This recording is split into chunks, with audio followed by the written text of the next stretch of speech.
Master minds commerce చదవాలనుకునే 10th inter విద్యార్థుల తొలి ఎంపిక.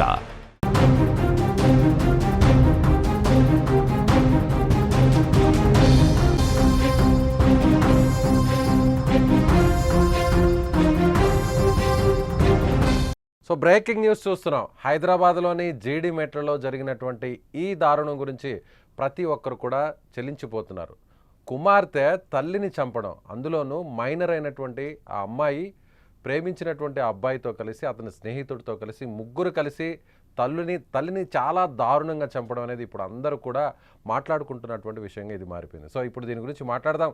అసలు నిజంగా వాళ్ళ మానసిక స్థితి ఎలా ఉంటుంది, ఆ వయసులో 10th క్లాస్ చదివేటువంటి ఆ అమ్మాయి మానసిక స్థితి, అలాగే అమ్మాయితో కలిసి చంపినటువంటి ఇద్దరు మైనర్ల మానసిక స్థితి ఎలా ఉంటుంది? దీని గురించి డిస్కస్ చేద్దాం. మనతో పాటున్నారు డాక్టర్ పూజిత గారు, ప్రముఖ సైకాలజిస్ట్. మేడం నమస్తే. ఈ ముగ్గురు చంపిన విధానాన్ని ఒకసారి చూస్తే ముగ్గురు కూడా మైనర్లు. ఒకరు తలకు ముసుగు వేస్తే మరొకరు సుత్తి తీసుకొని తలని మోదడం, మరొకరు కత్తితో పేక కోసి చంపడం. నిజంగా ఆ ముగ్గురు మానసిక స్థితి ఎలా ఉంటుంది ఆ టైంలో? ఇక్కడ బేస్ మనం చూసుకున్నట్లయితే ఈ అమ్మాయి సో కాల్డ్ వయసు ఎంతో నాకు తెలీదు. సో యంగ్, అంత చిన్న స్వంత ఫ్యామిలీ ఓన్ మదర్ ని చంపిందంటే అది చాలా కిరాతకం. అసలు వింటుంటేనే మనకి అసలు వెన్నులోంచి వెనుకొచ్చే ఒక విషయం. అసలు అసలు it's not a normal crime. అసలు వెన్నులోంచి ఎవరికైనా వణుకొస్తుంది ఇప్పుడు. సో దీన్ని యాక్చువల్లీ పారిసైడ్ అంటాము. ఎస్పెషలీ ఇలా మదర్ ని చంపేయడం అనేది ఇట్ ఈస్ కాల్డ్ మ్యాట్రిసైడ్. సో స్వంత తల్లిని చంపేయడం. దీని వెనకాల చాలా బ్రాడ్ రీజన్స్ ఉండొచ్చండి. ఒకటి, వాళ్ళ ఫ్యామిలీ హిస్టరీ ఏంటి అంటే, వాళ్ళ ఇంట్లో వైలెన్స్ ఉందా అంటే, మదర్ కానీ అండర్స్టాండింగ్ గా లేదా, లేదా టూ మచ్ కంట్రోలింగ్ గా ఉందా అనేది ఒక విషయం. నిజంగా ఆవిడ నుంచి నిజంగా is the mother very unkind and very cruel అంటే, మదర్ తాలూకా తప్పేమైనా ఉందా, పిల్లలకి ఫ్రీడమ్ ఇవ్వకుండా విపరీతంగా కంట్రోల్ చేసేసి నీడ్స్ అన్నిటినీ పట్టించుకోకుండా ఉన్నారా అనేది ఒక విషయం. రెండో విషయం ఇక్కడ తీసుకుంటే, ఈమె ఎవరైతే చంపిందో, తన సో కాల్డ్ ఫ్రెండ్స్ తో ఆర్ లవర్ తో కలిసి చంపిందో, ఈమె తాలూకా మెంటల్ స్టేట్ తీసుకున్నట్లయితే డెఫినెట్లీ ఆమె ఒక మానసిక డెఫినెట్లీ బాధపడుతున్నట్టు మనకు క్లియర్ గా అర్థం అవుతున్నది. కొన్ని కేసెస్ లో మాత్రమే ఒక డిజార్డర్ లేదా సైకోసిస్ లేకుండా ఇలాంటి క్రైమ్స్ చేస్తారు. మోస్ట్ ఆఫ్ ద టైమ్స్ ఏదైనా ఒక ఇష్యూ ఉండి, మెంటల్ హెల్త్ ఇష్యూ ఉంటే కమిట్ చేస్తారు. ఫస్ట్ ఆఫ్ ఆల్ మనం ఇక్కడ స్కిజోఫ్రీనియా ఉందేమో అని నేను అనుకుంటున్నాను, depending on what ever happened. ఈ స్కిజోఫ్రీనియా అనే ఈ రుగ్మతలో ఏంటంటే, వాళ్ళకి వాయిసెస్ వినిపిస్తాయి ఉంటాయన్నమాట. ఎవరో వచ్చి ఏదో చెప్పినట్టు, మీ అమ్మని చంపే, మీ నాన్నకి ఇలా చేయి, ఎవరో నిన్ను ఇచ్చేస్తున్నారు, నీ మీద వాచ్ చేస్తున్నారు, వాయిసెస్ వినిపిస్తూ ఉంటాయి. రెండో విషయం ఏంటంటే, ఫ్యామిలీ హిస్టరీలో ఎక్కడైనా వైలెన్స్ ఉన్నా, వాళ్ళ ఇంట్లో సమ్ కైండ్ ఆఫ్ ఇది. అండ్ ఇంకొకటి మనం తీసుకున్నట్లయితే సైకోసిస్ ఏమైనా ఉందా అంటే, హాల్యూజినేషన్స్ కానీ డెల్యూజన్స్ కానీ ఈమెకి ఏమైనా ఉన్నాయా అంటే, ఎవరో వచ్చి చంపేస్తున్నట్టు, ఎవరో వచ్చి చెప్పి అరే నీ అమ్మని నరికే, లేదంటే నీకు ప్రాబ్లము, నీ లైఫ్ బాగోదు అని డెల్యూజన్స్, హాల్యూజినేషన్స్ ఉన్నాయా, సైకోసిస్ ఉందా. మూడో విషయం ఏంటంటే, ఈమెకి కానీ ఇంట్లో ఆల్రెడీ ఏమైనా అబ్యూజ్ ఉందా, పాస్ట్ లో పేరెంటల్ అబ్యూజ్ ఏమైనా ఉందా, లేదా చిన్నప్పుడు పెరుగుతున్నప్పుడు sexual abuse are sexual assault కానీ ఏమైనా ఉందా. ఈ 3 ఫ్యాక్టర్స్ అనేవి మనం క్లియర్ కట్ గా కన్సిడర్ చేయాలండి. అలాగే ఇప్పుడు ఈ ముగ్గురు కూడా చూస్తే 10th క్లాస్ చదువుతుంది ఈ అమ్మాయి. ప్రియుడితో కలిసి బయటకు వెళ్ళింది. 3 రోజుల తర్వాత ఇంటికి వచ్చింది. అప్పుడు తల్లి మందలించింది. ఇక తల్లి అడ్డుగా ఉంది. ఎలా అయినా సరే తల్లిని అడ్డు తొలగించుకోవాలి, అప్పుడే ప్రియుడితో సంతోషంగా ఉండగలను అనేటువంటి ఉద్దేశంతోనే చంపుండొచ్చు అనుకోవచ్చా? ఇప్పుడు ఏదైనా మనకి అడ్డు ఉంది అనుకోండి, ఏదైనా ఆబ్స్టికల్ ఉంది, లేదా పెళ్లికి ఎవరో ఒప్పుకోవట్లేదు, అప్పుడు మనం బేసిక్ గా ఒక నార్మల్ పర్సన్ ఏం చేస్తారు, కన్విన్స్ చేయడానికి ప్రయత్నిస్తారు, లేదంటే గొడవ పెట్టుకుంటారు, అలుగుతారు, ఇంట్లోంచి వెళ్ళిపోతారు. ఇది మాక్సిమం. కానీ ఆమె చంపేసిందంటేనే అక్కడ మనం అర్థం చేసుకోవాల్సిన విషయం, రీజన్ ఏంటి, మోటివ్ ఏంటి అనేది కాకుండా, ఆమె ఎందుకు, what factors led to that state అంటే, నేను ఎక్కడున్నా మా అమ్మ నాకు ఒక ఆబ్స్టికల్ గా ఉంటుంది అని ఈమె స్ట్రాంగ్ గా బిలీవ్ చేసింది. రెండోది ఏంటంటే, పారానాయిడ్ ఐడియేషన్ అంటామండి. సో ఈ పారానాయిడ్ ఐడియేషన్, నార్మల్ గా పారానాయిడ్ అంటే ఏంటి, అనుమానం. సో ఈ బేసిక్లీ ఈ పారానాయిడ్ ఐడియేషన్ ఉన్న వాళ్ళు మామూలుగా మనకి ఏదైనా ఎవరితోనా పడినప్పుడు, ఏదైనా ఉన్నప్పుడు, ఏదైనా డౌట్ వచ్చినప్పుడు మనం అయితే వెళ్ళి డైరెక్ట్‌గా వాళ్ళతో కన్ఫరెంట్ చేసి మాట్లాడతాం. లేదా ఏం చేయాలో అది మిగతా వాళ్ళతో డిస్కస్ చేసి మనం నార్మల్సీకొచ్చాక డెసిషన్ అనేది తీసుకుంటాం.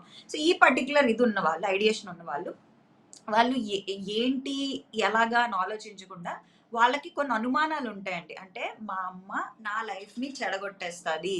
మా అమ్మ నన్ను ప్రశాంతంగా ఉండనివ్వదు. మా అమ్మ నాకు డెఫినైట్‌లీ ఎవడినో నాకు నచ్చని వాడినిచ్చి న నా నేను ఏడిస్తే చూడాలనుకుంటుంది. నన్ను హర్ట్ చేయాలనుకుంటుంది మా అమ్మ అని ఒక స్ట్రాంగ్ పారనాయిడ్ ఐడియేషన్, ఒక స్ట్రాంగ్ బిలీఫ్ ఉంటది.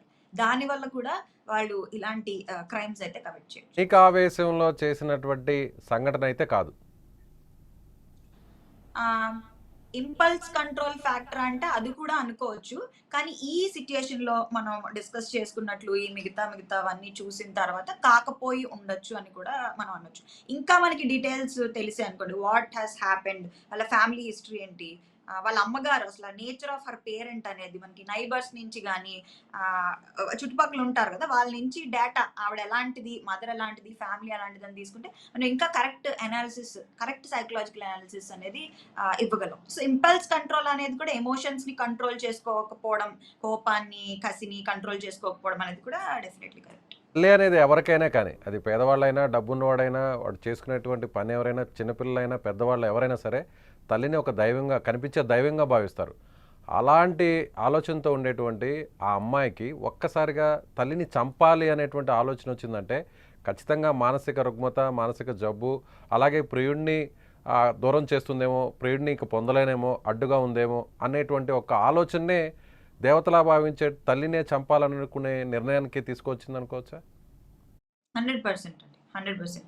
అందుకే ఇప్పుడు ఎంఫసైజ్ చేసేదెప్పుడు, ఇప్పుడు మనకి స్కూల్స్‌లోని, కాలేజెస్‌లోని మీరు చూసారంటే ఐ చెకప్స్ చేపిస్తారు. కొంతమంది స్కూల్స్‌లో చిన్న చిన్న ఎల్‌కేజీ, యూకేజీ పిల్లలకి కూడా, ఫస్ట్ స్టాండర్డ్ పిల్లలకి కూడా డెంటల్ క్యాంప్స్‌కి తీసుకెళ్తారు. కొన్ని మెడికల్ క్యాంప్స్‌కి తీసుకెళ్తారు. స్క్రీనింగ్ టెస్ట్‌లు చేపిస్తా ఉంటారు. సో, ఇప్పుడు మేము పదే పదే చెప్తున్నాం. మళ్ళీ ఇప్పుడు నేను taking this as a platform నేను మళ్ళీ అందరికి చెప్తున్నాను. మీ సైకలాజికల్ స్టేట్ ఎలా ఉంది? సైకలాజికల్ అసెస్మెంట్స్ చేయించుకోండి. 360 డిగ్రీ సైకలాజికల్ అసెస్మెంట్స్ చేయించుకోండి.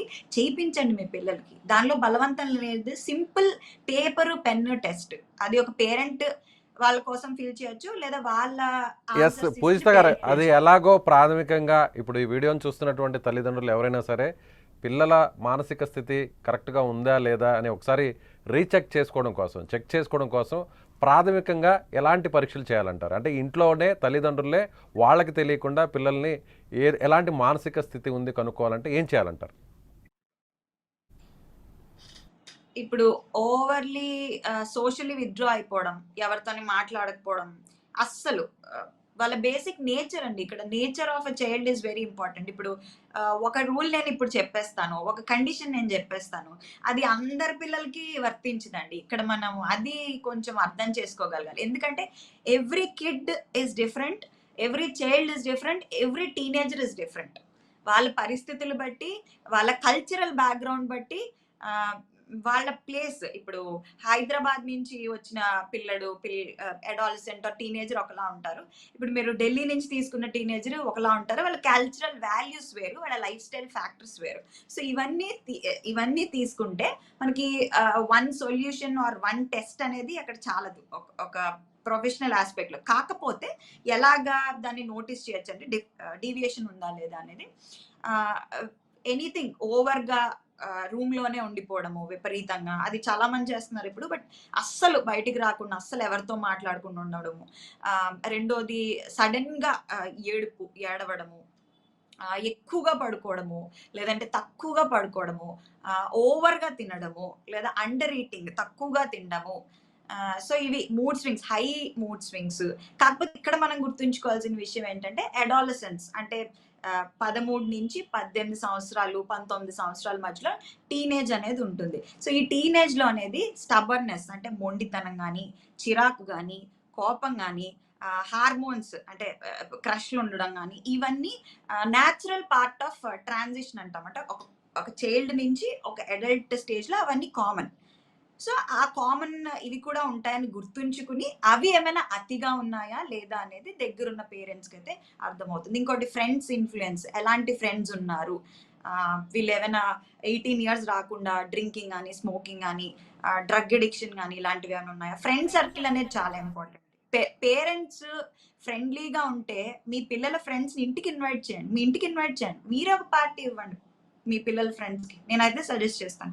సో ఎంత క్లోజ్గా ఉంటే వాళ్ళ ఫ్రెండ్స్ గురించి అంత తెలిస్తే మీ పిల్లల గురించి మీకు అంత తెలుస్తుంది. రైట్ మేడం, థ్యాంక్ యూ పూజిత గారు. సో ఇది సైకాలజిస్ట్ డాక్టర్ పూజిత గారు చెప్తున్నట్టుగా ఈ ఇన్సిడెంట్లో చూస్తే ఖచ్చితంగా అక్కడ ఉన్నటువంటి కుటుంబ పరిస్థితులు, అలాగే తల్లి ఆ పాపతో ఉంటున్నటువంటి విధానం కావచ్చు, లేదంటే ప్రీవియస్గా ఉన్నటువంటి ఏదైనా గొడవలు కావచ్చు, ఇలాంటివి కూడా ఏదన్నా బ్యాక్గ్రౌండ్లో ఉండి ఉండొచ్చు. అదేవిధంగా మిగిలినటువంటి వారందరూ కూడా టీనేజ్లో ఉన్నటువంటి పిల్లలు ఈ విధంగా బిహేవ్ చేయకుండా ఉండాలంటే వాళ్ళ మానసిక స్థితి ఎలా ఉందో తల్లిదండ్రులు గమనించాల్సినటువంటి పరిస్థితి చాలా ఖచ్చితంగా ఉందని డాక్టర్ గారు చెప్తున్నారు. సో మీరేమనుకుంటున్నారు? మీ పిల్లల గురించి మీరు ఖచ్చితంగా ఆలోచిస్తున్నారా? సో మీ అభిప్రాయాన్ని కామెంట్ రూపంలో తెలియజేయండి. Thank you.